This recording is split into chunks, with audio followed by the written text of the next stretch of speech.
बिस्मिल्लाहिर्रहमानिर्रहीम। अस्सलाम वालेकुम। Welcome to my YouTube channel conceptual bio.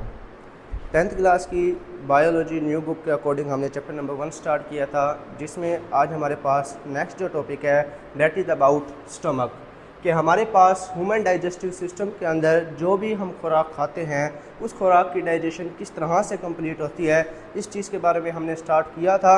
और हमारे पास एलिमेंट्री कैनाल के बारे में हमने डिस्कस किया कि एलिमेंट्री कैनाल हमारे पास क्या होती है।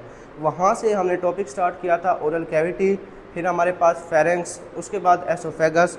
आज हमारे पास जो टॉपिक होगा वो होगा स्टमक के बारे में। अब स्टमक की हमारे पास तमाम तर चीज़ों के बारे में हम डिटेल से देखेंगे कि हमारे पास इसकी शेप किस तरह की होती है, ये हमारे पास मौजूद कहाँ पर होता है, इसके अंदर हमारे पास किस किस्म की डाइजेशन की जाती है और हमारे पास इसके स्ट्रक्चर में कौन कौन सी चीज़ें शामिल होंगी। तो लेक्चर को स्टार्ट करते हैं। सबसे पहले हम बात करते हैं स्टमक के बारे में। तो स्टमक के बारे में हम जानते हैं कि स्टमक हमारे पास मेन डाइजेस्टिव ऑर्गन है, यानी कि इस ऑर्गन में हमारे पास डाइजेस्टिव सिस्टम की सबसे ज़्यादा डाइजेशन की जाती है। तो ये हमारे पास हमारा डाइजेस्टिव ऑर्गन है जो कि डाइजेस्टिव सिस्टम का मेन पार्ट है। इसके बाद हम बात करते हैं इसकी शेप के बारे में। तो स्टमक हमारे पास जे शेप्ड का एक ऑर्गन होता है। ये हमारे पास जे शेप्ड ऑर्गन होगा जो कि डाइजेस्टिव सिस्टम का हिस्सा है। इसके बाद हम बात करते हैं इसकी लोकेशन के बारे में। अब इसकी लोकेशन हमारे पास कहाँ पर मौजूद होती है? इसकी लोकेशन हमारे पास upper left side of abdominal cavity, यानी कि हमारे पेट की जो खाली जगह मौजूद होती है इसके अपर बाएं जानिब हमारा मैदा मौजूद होता है। तो यहाँ पर हम लिखेंगे कि अपर left side of abdomen, abdomen के ऊपरी यानी कि लेफ्ट साइड पर हमारे पास मैदा मौजूद होता है, जस्ट बिलो द डायाफ्राम। ये हमारे पास डायाफ्राम के बिल्कुल नीचे और एब्डोमेन कैविटी में ऊपरली बाएं जानिब मौजूद होगा। अब डायाफ्राम के बारे में हम जानते हैं कि डायाफ्राम हमारे पास फेफड़ों के नीचे एक मस्कुलर साख्त मौजूद होती है जो कि फेफड़ों को सहारा देती है। उसी के बिल्कुल नीचे हमारे पास क्या मौजूद होगा? मैदा मौजूद होगा। तो ये इसकी लोकेशन के बारे में आ जाएगा कि इसकी लोकेशन हमारे पास कहाँ पर मौजूद है? Left side in the abdomen and just below the diaphragm.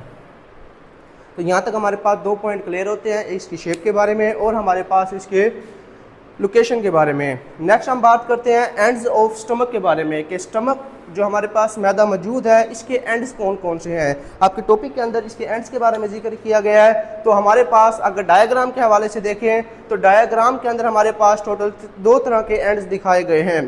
पहला एंड हमारे पास कार्डियक एंड और दूसरा हमारे पास आ जाएगा पाइलोरिक एंड, यानी कि स्टमक का वो पार्ट जो कि आफ्टर द एसोफेगस मौजूद है। यह हमारे पास डाइजेस्टिव सिस्टम में एसोफेगस के बाद स्टमक स्टार्ट हुआ है, तो स्टमक का वो हिस्सा जो कि एसोफेगस के फ़ौरन बाद आता है उसे हम नाम देते हैं कार्डियक एंड का। और दूसरी चीज़ हमारे पास पाइलोरिक एंड की बात करें तो पाइलोरिक एंड स्टमक के बाद हम जानते हैं कि हमारे पास स्मॉल इंटेस्टाइन स्टार्ट कर दी जाती है। तो स्मॉल इंटेस्टाइन से पहले वाला जो स्टमक का हिस्सा होगा उसे हम नाम देते हैं पाइलोरिक एंड का। तो ये हमारे पास कार्डियक एंड और पाइलोरिक एंड। अब कार्डियक एंड हमारे पास just after the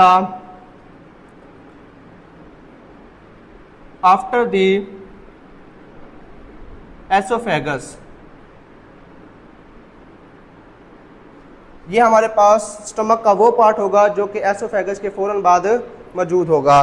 pyloric and की बात करें just before the small intestine, small intestine. तो ये हमारे पास स्मॉल इंटेस्टाइन से पहले वाला मैदे का हिस्सा होगा। तो ये हमारे पास आ जाता है एंड्स के बारे में, कि स्टमक के हमारे पास टोटल 2 एंड मौजूद होते हैं। इसके अलावा हमारे पास फंडस के बारे में भी बताया जाता है, लेकिन आपकी डायग्राम के अंदर सिर्फ 2 ही एंड्स के बारे में जिक्र किया गया है, एक कार्डियक एंड के बारे में और एक हमारे पास पाइलोरिक एंड के बारे में। इसके बाद हम बात करते हैं स्फिंक्टर के बारे में कि हमारे पास स्फिंक्टर कितने मौजूद होते हैं और स्फिंक्टर बेसिकली हमारे पास होते क्या हैं। तो स्फिंक्टर हमारे पास बेसिकली रिंग्स मौजूद होते हैं, रिंग ऑफ मसल्स, ठीक है। यहाँ पर हमारे पास बात करें तो ये हमारे पास रिंग्स मौजूद होते हैं जो कि खुराक को एक पार्ट से दूसरे पार्ट में भेजने का काम करते हैं। यानी कि हम बात करते हैं बोलस के बारे में। बोलस के बारे में हमने पढ़ा था। बोलस हमारे पास क्या चीज़ होती है? ओरल कैविटी के अंदर मैकेनिकल और केमिकल डाइजेशन के बाद जो फूड मास बनता है वो हमारे पास बोलस कहलाता है। अब उस बोलस को मैदे के अंदर एंटर करवाने के लिए और मैदे से स्मॉल इंटेस्टाइन के अंदर एंटर करवाने के लिए हमारे पास स्फिंक्टर मौजूद होते हैं। अब इनकी लोकेशन भी हमारे पास एज लाइक एंड्स के बारे में हमने बात की तो कार्डियक स्फिंक्टर हमारे पास एसोफेगस की नाली और हमारे पास मैदे के दरमियान में मौजूद होगी। दूसरी चीज़ हमारे पास बात करते हैं पाइलोरिक स्फिंक्टर के बारे में। पाइलोरिक स्फिंक्टर हमारे पास मौजूद होता है स्टमक और स्मॉल इंटेस्टाइन के दरमियान। तो यहाँ पर हम इनकी प्रेजेंस के बारे में लिखते हैं कि कार्डियक स्फिंक्टर और हमारे पास पाइलोरिक स्फिंक्टर कहाँ पर मौजूद होंगे। तो कार्डियक स्फिंक्टर के बारे में बात करें, between the oesophagus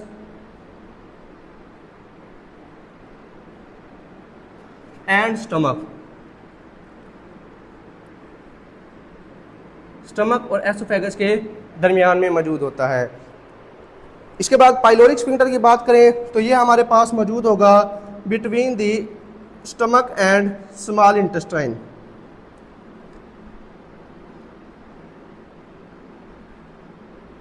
and small intestine.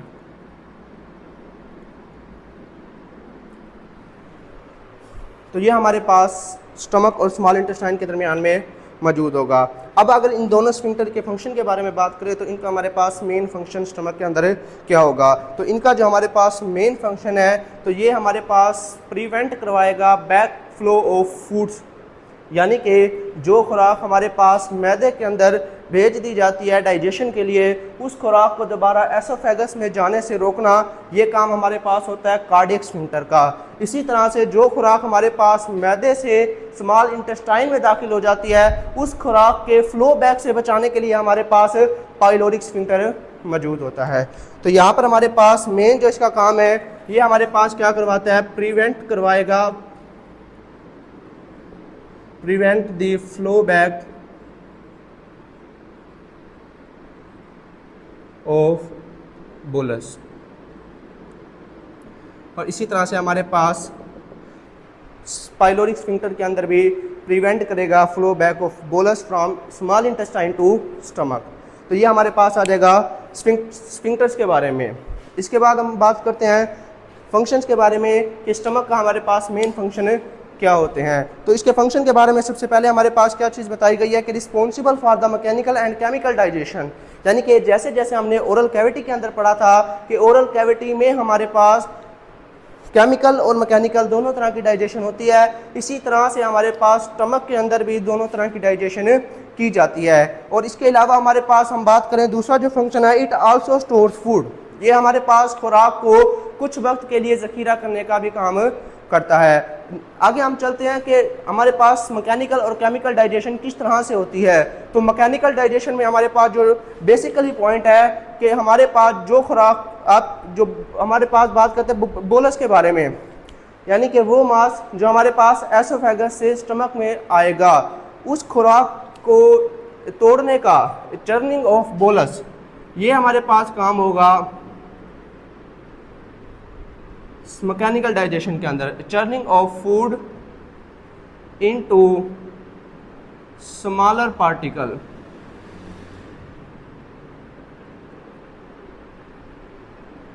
ये हमारे पास काम होता है मैकेनिकल डाइजेशन के अंदर।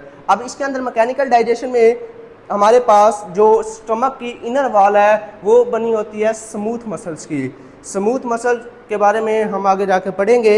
या हमने 9th क्लास के अंदर भी स्मूथ मसल्स के बारे में जिक्र किया था कि स्मूथ मसल्स हमारे पास क्या होते हैं, जिस्म के हर ऑर्गन के अंदर जिनके अंदर कॉन्ट्रैक्शन और रिलैक्सेशन करवानी हो, वहाँ पर हमारे पास स्मूथ मसल्स मौजूद होते हैं। तो इसी तरह से हमारे पास thick smooth muscles of inner wall of stomach contract rigorously, यानी कि तेज़ी से बार बार क्या होंगे, हमारे पास इनर वॉल ऑफ स्टमक बार बार कॉन्ट्रैक्ट होगी, रिलैक्स होगी, जिसके नतीजे में जो फूड हमारे पास मैदे के अंदर मौजूद होती है उसको हमारे पास तोड़ने का काम यानी कि उसकी मैकेनिकल डाइजेशन स्टार्ट कर दी जाती है, जिसके नतीजे में हमारे पास क्या होता है कि फूड हमारे पास तब्दील कर दी जाती है इनटू स्मॉलर पार्टिकल्स। अब चर्निंग के नतीजे में हमारे पास इस जगह पर हीट पैदा होती है।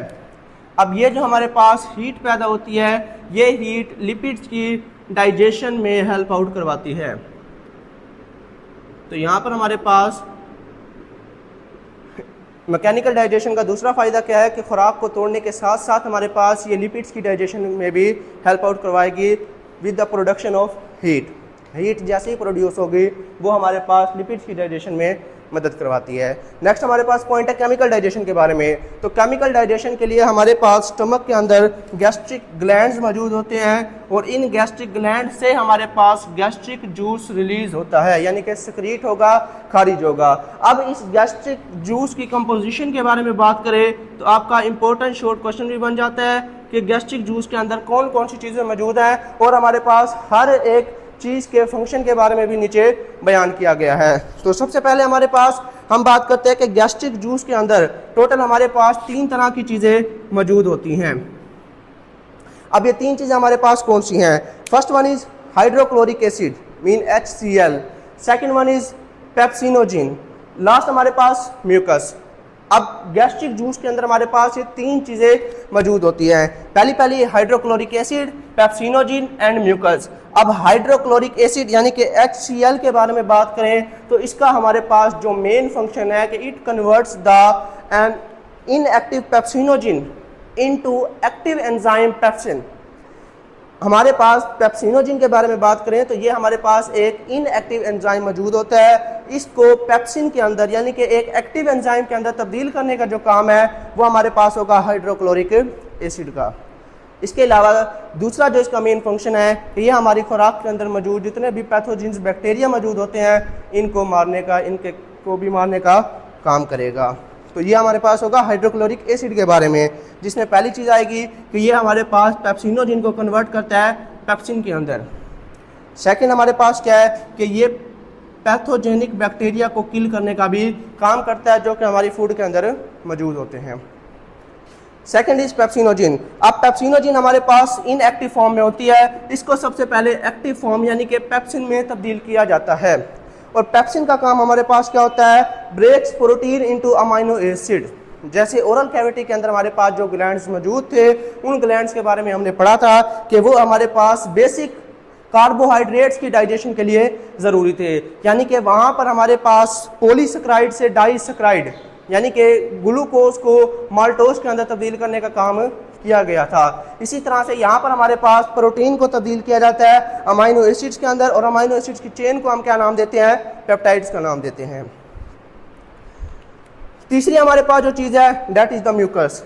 अब मैदे की इनर वॉल के अंदर यहाँ पर अगर हम मैदे की डायग्राम को, इनर स्ट्रक्चर, इसकी एनाटॉमी को देखें तो यहाँ पर हमें नज़र आता है कि इसके अंदर इस तरह से स्ट्रक्चर बने होते हैं और इनके ये जो हमारे पास साख्तें दिखाई गई है, सबसे पहली हमारे पास साख्त है mucus secretory cell, SC mean secreting cell.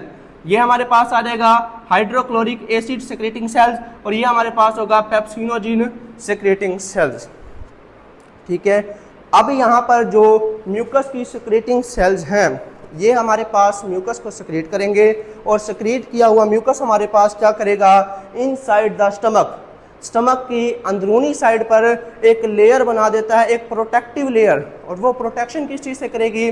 वो प्रोटेक्शन बेसिकली हमारे पास हाइड्रोक्लोरिक एसिड की एसिडिटी से करेगी, यानी कि हाइड्रोक्लोरिक एसिड को न्यूट्रलाइज करने का जो काम है वो हमारे पास होगा म्यूकस का।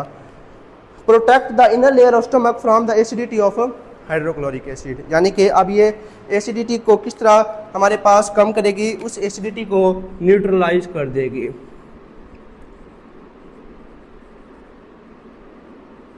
ये हमारे पास मेन काम होता है म्यूकस का। इसके बाद हम बात करते हैं, नेक्स्ट है चाइम या काइम। दोनों तरह के हम वर्ड यूज़ कर सकते हैं, कायम का वर्ड भी यूज़ किया जाता है और चाइम का वर्ड भी यूज़ किया जाता है। अब ये हमारे पास क्या है, हमने एक डेफिनेशन पढ़ी थी बोलस के बारे में। बोलस हमारे पास क्या था, the food mass in the oral cavity after the mechanical and chemical digestion, वो हमारे पास क्या कहलाता था, बोलस। इसी तरह से मैदे के अंदर in the stomach after the mechanical and chemical digestion the food mass यानी कि बोलस हमारे पास एक सूप लाइक स्ट्रक्चर में मिक्सचर में तब्दील हो जाता है, जिस सूप लाइक मिक्सचर को हम नाम देते हैं काइम का। ठीक है, a soup like mixture of food after the actions in stomach. Actions हमारे पास कौन सी हैं, एक्शन हमारे पास मैकेनिकल डाइजेशन, एक्शन हमारे पास केमिकल डाइजेशन।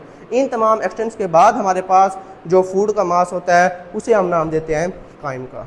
ये हमारे पास काइम की डेफिनेशन। आपसे डिफरेंस भी पूछ लिया जाता है कि differentiate between bolus and chyme. ये आगे हम डेफिनेशन पढ़ेंगे फीसिस के बारे में, तो इनमें से किसी भी दो चीज़ों के बारे में आपसे डिफरेंस पूछ लिया जाता है।